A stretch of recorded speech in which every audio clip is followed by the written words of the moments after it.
que mi esposo era intérprete, pero no era compositor, y está muy errado. Mi esposo escribió lindas canciones. Me estoy acostumbrando a no mirar. Ódiame por piedad, yo te lo pido. Durante años me he quedado callada, porque hablar de Julio no era solo hablar de un artista, era abrir heridas que nunca cerraron. Pero ya soy una mujer vieja, y creo que es hora de contar lo que realmente viví a su lado. Así comienza el testimonio de la esposa del legendario Ruiseñor de América, quien por primera vez rompe el silencio sobre la vida íntima de Julio Jaramillo. La gente lo veía sonriente, elegante, con esa voz que enamoraba a medio continente. Pero nadie sabía las noches que pasaba enfermo, con dolores, ni las veces que juraba que iba a dejar los excesos. Julio era un genio, pero también un hombre que se consumía por dentro. Sí, hubo otras mujeres. No lo voy a negar. Él tenía un corazón demasiado grande y una fama que no sabía manejar. Pero a pesar de todo, siempre volvía a casa. Yo fui testigo de su culpa, de su ternura, de cómo lloraba cuando se daba cuenta de lo que perdía. Cuando lo internaron en la clínica, me prometió que esta vez iba a cuidarse, que cuando saliera dejaría todo atrás. Pero el cuerpo ya no aguantaba. Lo operaron pensando que sería algo simple, y nunca más abrió los ojos. A veces siento que Julio murió de tristeza, no solo de enfermedad. Yo recuerdo ese día como si todavía lo tuviera frente a los ojos. Las calles estaban desbordadas, la gente lloraba, cantaba sus canciones, se abrazaban sin conocerse, como si todos hubieran perdido a alguien de su propia familia. Julio no quería homenajes, me lo dijo muchas veces, me pidió que si algo le pasaba no lo convirtieran en un espectáculo. Pero el pueblo no lo permitió, y en el fondo, aunque yo sabía que él no lo habría querido así, también entendí que era imposible detener tanto amor. Ver su féretro pasar entre la multitud fue el momento más duro de mi vida, porque comprendí que ya no era mío, que le pertenecía al mundo. Dicen que su tumba es simple, que no hace justicia a su legado, pero a él eso no le habría importado. Julio no buscaba grandeza en mármol, su orgullo estaba en que lo escucharan los pobres, los enamorados, los olvidados. Era un hombre que venía del dolor, de una infancia llena de enfermedades, de carencias, de hambre, y aún así nunca perdió la esperanza. Siempre decía que la música fue su salvación, su única forma de no rendirse. Desde que lo conocí, supe que no era como los demás. Tenía una tristeza antigua en la mirada, una nostalgia que se convertía en ternura cuando cantaba. Su voz era su manera de sanar, y al mismo tiempo, de desangrarse un poco más cada noche. Yo lo vi enfermo, lo vi fuerte, lo vi débil y lo vi renacer una y otra vez sobre los escenarios, como si cantar fuera su manera de seguir respirando. Me dice, lo que no reconozco es la canción. ¿Cuándo fue que yo grabé esto y dónde lo grabé? Mi madre querida era dicha cuando nací. Mi corazón fue una hoguera en roja llama. Cuando grabó nuestro juramento yo sabía que nada volvería a ser igual. Lo vi cantar con una entrega que casi dolía, como si en esa canción estuviera dejando su alma. Desde ese momento, el mundo se le abrió de par en par, recibía cartas de todos los países, mujeres que lo adoraban sin haberlo visto nunca, y hombres que decían haber aprendido a amar gracias a su voz. Pero esa misma intensidad que lo hacía grande fue también su condena. Julio no sabía amar a medias, ni vivir con medida. Se entregaba por completo, a la música, al amor, al licor, a la vida. Tuvo muchas mujeres, sí, más de las que cualquiera podría contar, y yo no lo niego. Pero cada una de ellas conoció solo una parte de él. Ninguna, ni siquiera yo, pudo tenerlo del todo. Era un hombre con demasiadas vidas dentro, con demasiadas pasiones cruzadas. Y aunque muchos lo juzgaron, pocos entendieron que detrás del mito había un ser frágil, que necesitaba sentirse amado todo el tiempo para no derrumbarse. Su generosidad era infinita, regalaba el dinero como si le pesara. Más de una vez lo vi llegar sin un centavo porque había dado todo lo que tenía. Decía que el dinero venía y se iba, pero la música quedaba. Cuando su voz empezó a cansarse, cuando el público ya no lo miraba con la misma devoción, vi cómo se apagaba un poco cada día. Aquellos abucheos en Guayaquil lo hirieron más de lo que nadie imagina. Fue como si su propio pueblo le diera la espalda. Esa noche lloró como un niño, y yo entendí que el artista que había conquistado a América seguía siendo el muchacho pobre que soñaba con cantar para que su madre estuviera orgullosa. Nunca dejó de luchar, aunque el cuerpo ya no le respondía. Cuando pienso en él, no veo al ídolo, veo al hombre que amó demasiado, que dio todo y que se fue sin saber que el mundo jamás lo olvidaría. Yo tenía apenas 17 años cuando conocí a Julio, y aunque había escuchado su voz en todas partes, nunca imaginé que ese hombre que hacía suspirar a medio continente sería el mismo que me miraría con tanta ternura. Fue en una presentación en Caracas, y desde el primer momento sentí que el destino estaba jugando conmigo. Él tenía una presencia que llenaba todo el espacio, pero cuando se acercaba, era como un niño, tímido y encantador. Cuando no tengo ya nada que hacer, me paro en una esquina mirando por doquier, mirando, no hay nadie que calme ese dolor. Yo venía de una vida de desorden, de viajes, de ausencias, de una infancia rota por la muerte de mi padre, y tal vez por eso nos entendimos tan rápido. Julio también cargaba heridas, aunque las escondía detrás de su sonrisa y de sus canciones. Me hablaba del amor como si fuera una promesa imposible, y cada vez que lo oía cantar, sentía que me estaba hablando solo a mí. Vivir con él fue una mezcla de cielo y tormenta. Podía despertarte con un bolero y, al anochecer, perderse entre los recuerdos y el licor. Pero nadie lo amó como yo. Conmigo se quitaba el peso de la fama, se mostraba débil, humano, con miedo a envejecer, con miedo a ser olvidado. Yo lo vi dudar de sí mismo, lo vi reír como un niño cuando el público coreaba su nombre, y también lo vi llorar cuando pensaba en su madre o en los hijos que no podía tener cerca. La gente lo veía como un mito, pero para mí fue un hombre que solo quería ser comprendido. Yo recuerdo ese día como si fuera una película. Estaba en una sesión de fotos, cansada, sin imaginar que ese hombre que acababa de entrar al estudio iba a cambiar mi vida para siempre. Julio me miró como nadie me había mirado antes, con una mezcla de picardía y ternura que me desarmó. Yo apenas tenía 16 años y él ya era una leyenda.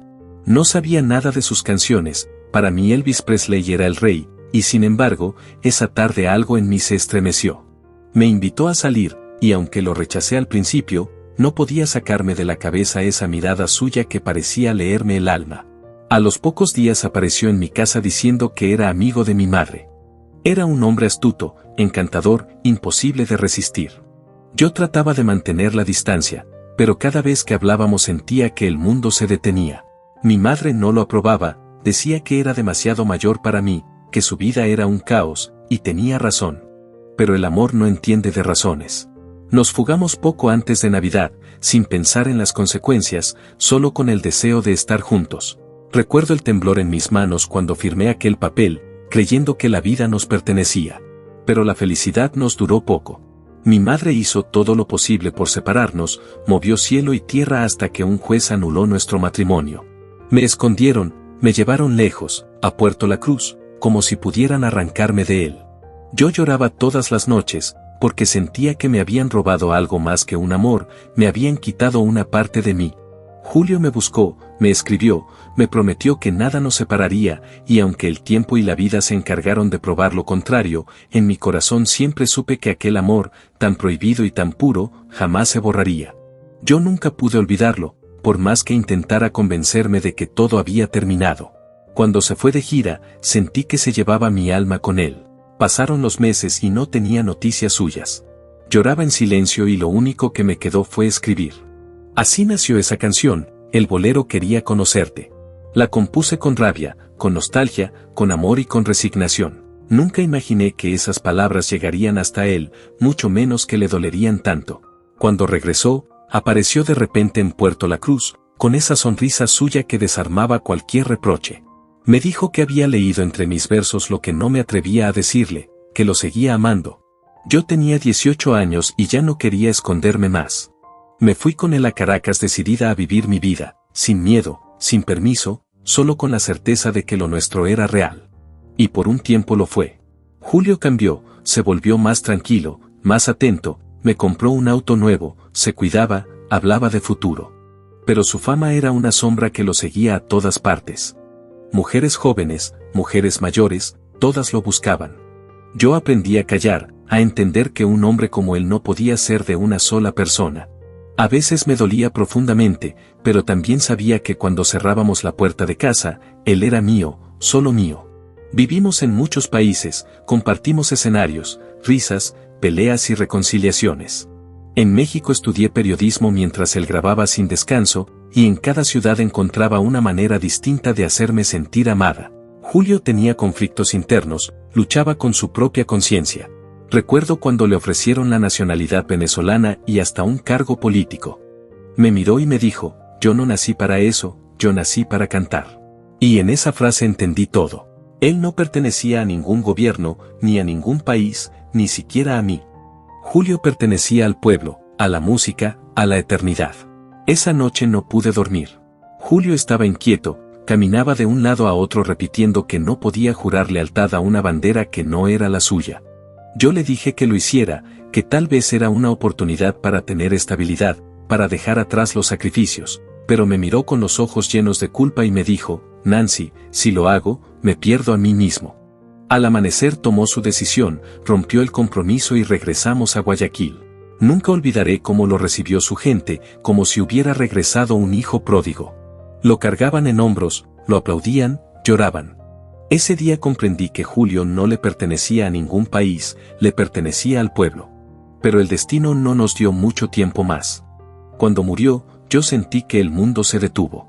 Tenía solo 31 años, un hijo pequeño y una casa llena de recuerdos que se me caían encima.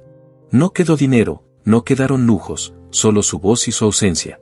Tuve que vender todo para pagar sus tratamientos, y aún así nunca me arrepentí. Él no fue un hombre de fortuna, fue un hombre de alma. Los años que siguieron fueron duros, demasiado. Crié a mi hijo con lo poco que tenía, escuchando cada noche sus canciones como si con eso pudiera traerlo de vuelta. Ahora vivo en un pequeño apartamento, rodeada de sus fotos, de sus discos, de su olor que todavía parece quedarse en el aire. A veces me parece que va a entrar por la puerta y decirme con esa sonrisa suya, Nancy, ya regresé. Para mí, Julio nunca murió, solo está de gira, una muy larga, de esas que no tienen fin. Y mientras el mundo siga cantando sus boleros, él seguirá vivo, porque un hombre como Julio no se olvida, se siente, se recuerda y se ama para siempre. Julio tenía un corazón que no conocía límites, y eso fue su don y su condena.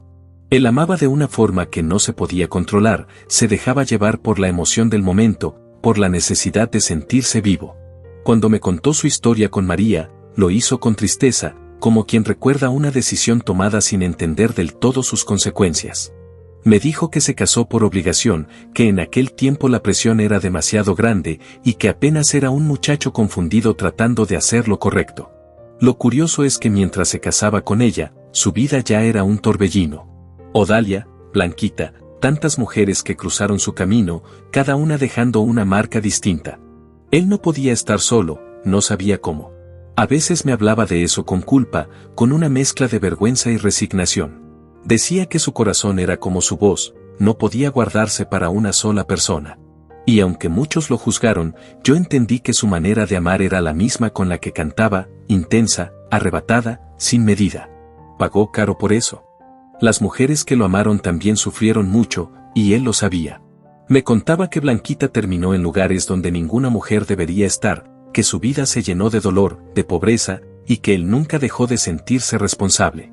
Pero Julio era así, un hombre dividido entre la pasión y el remordimiento, entre la música y el silencio. Vivía amando, se arrepentía llorando, y al día siguiente volvía a cantar como si nada. Nunca aprendió a pertenecerle a una sola persona, porque en el fondo, él le pertenecía a todos. Julio me contaba cosas que nunca había dicho en público, cosas que lo perseguían por dentro. A veces lo veía con la mirada perdida y entendía que recordaba momentos que lo avergonzaban.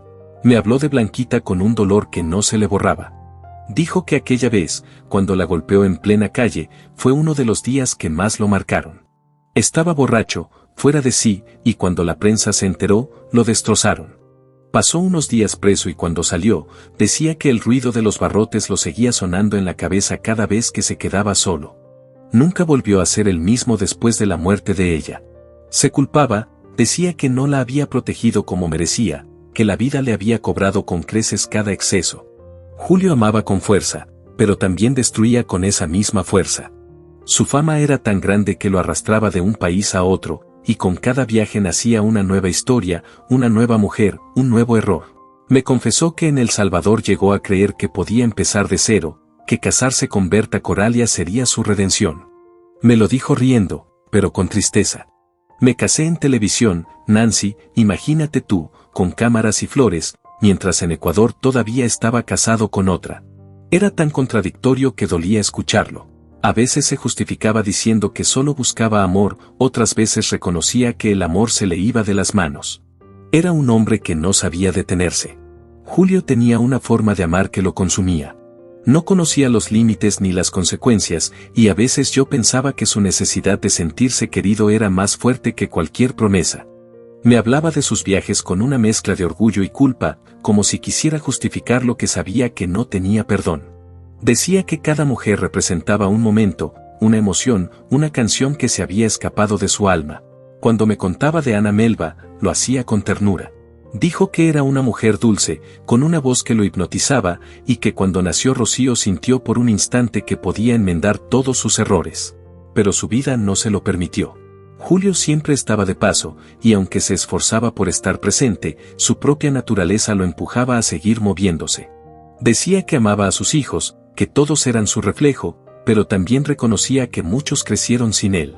Me confesó que el número que alguna vez dijo en una entrevista, esos 27 hijos, era una mentira a medias, porque en el fondo ni él sabía cuántos había dejado regados por el mundo. Era generoso, sí, lo daba todo, pero no sabía quedarse. Regalaba dinero, joyas, promesas, y después desaparecía, dejando tras de sí una mezcla de amor y vacío. En el fondo, creo que su necesidad de amar era solo una forma de llenar el silencio que lo perseguía cuando no estaba sobre un escenario. No era un hombre calculador ni malintencionado, simplemente se dejaba llevar. Podía prometer amor eterno al amanecer y estar cantando para otra al anochecer, y aún así nadie lograba odiarlo. Tenía algo en la mirada, una mezcla de inocencia y tristeza, que hacía imposible guardarle rencor. Era impulsivo como un niño, vivía el presente con una intensidad que lo consumía, y nunca pensaba en lo que venía después. Yo lo vi luchar con sus propias contradicciones, querer ser fiel y fallarse a sí mismo una y otra vez. Su fama lo seguía como una sombra, y con cada viaje, con cada aplauso, nacía una nueva historia. Me hablaba de mujeres en Colombia, en Perú, en México, en Venezuela, y lo hacía sin orgullo, con una especie de melancolía.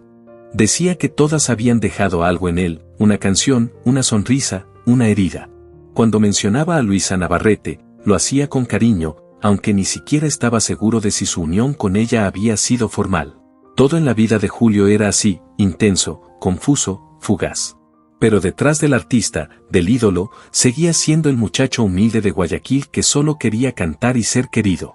Muchos lo llamaron mujeriego, otros lo pintaron como un hombre sin moral, pero yo lo conocí como alguien que simplemente no sabía amar a medias. Era un alma libre, incapaz de quedarse, pero también incapaz de dejar de sentir. Y aunque su vida fue un caos, nadie que lo conoció pudo olvidarlo, porque Julio tenía ese don extraño de tocarte el corazón y dejarlo marcado para siempre.